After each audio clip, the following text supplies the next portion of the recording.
Ladies and gentlemen, in the Okefenokee there are more than 400 vertebrate critters.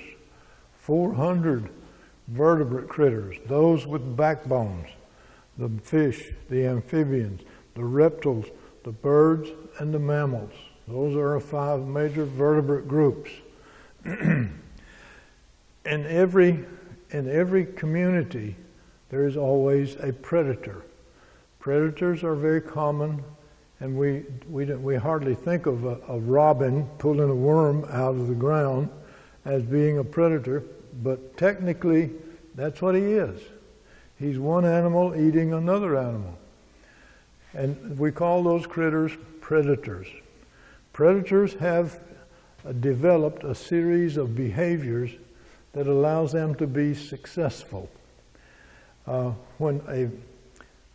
instance, when a gazelle wakes up in the morning in the African desert, they know that they have to outrun the fastest lion. Otherwise, they become a meal. And when a lion wakes up in the morning, he knows that he has to outrun the slowest impala. Otherwise, he'll starve to death.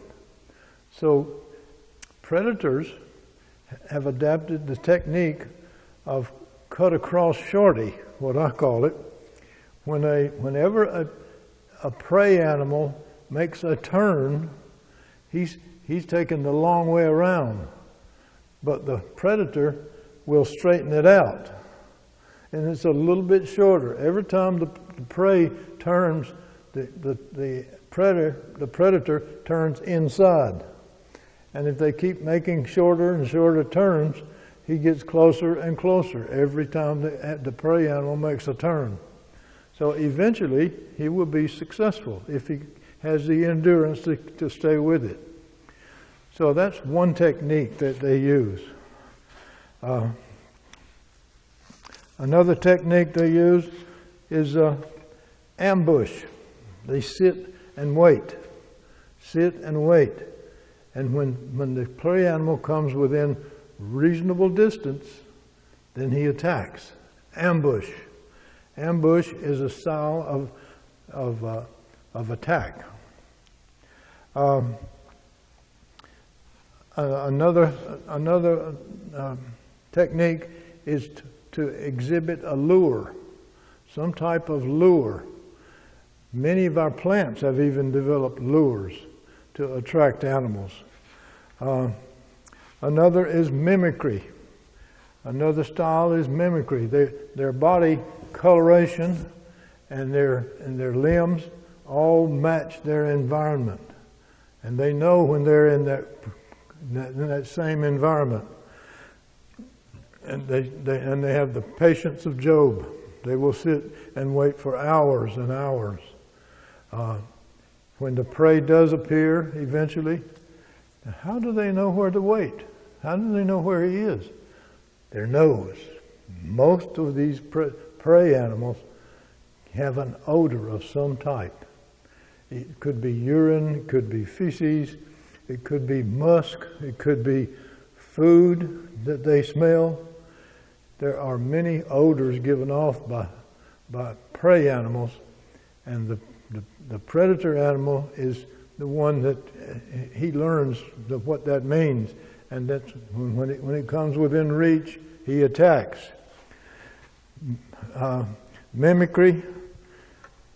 Some animals have developed the ability to hide because they match their environment so.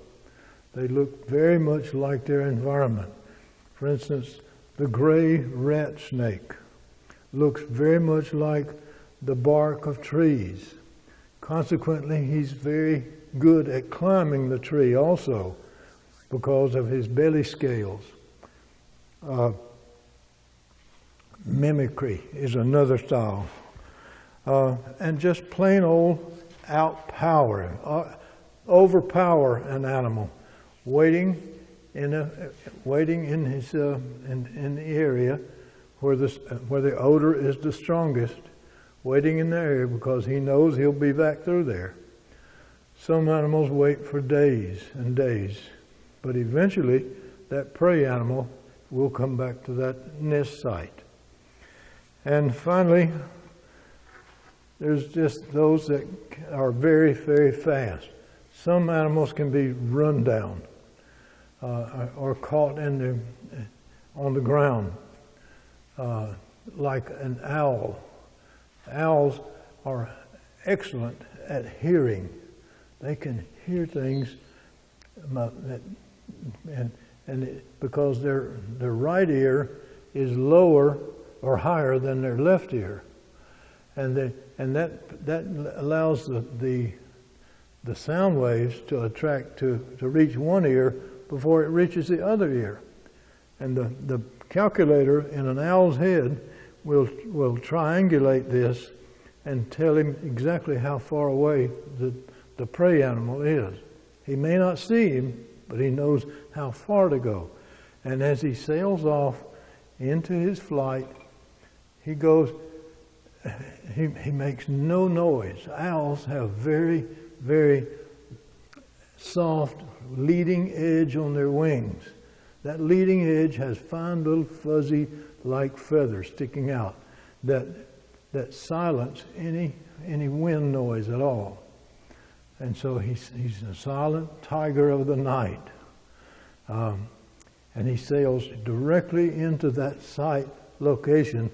And he may not see the animal, but he knows where he is. And when he reaches that point, those talons, those 8 talons, reach out and close in on the animal's head or body. And they create several hundred pounds of pressure. So there probably would not be any way to get out of those talons. And that makes him a very efficient predator.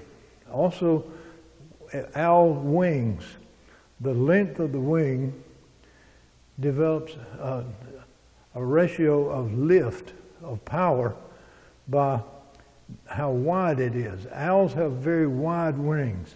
So the width, the ratio of the weight, the length to the width, makes them a very efficient glider. And they make no noise when they fly. So they are one example of a very efficient, he just outruns them and outpowers them.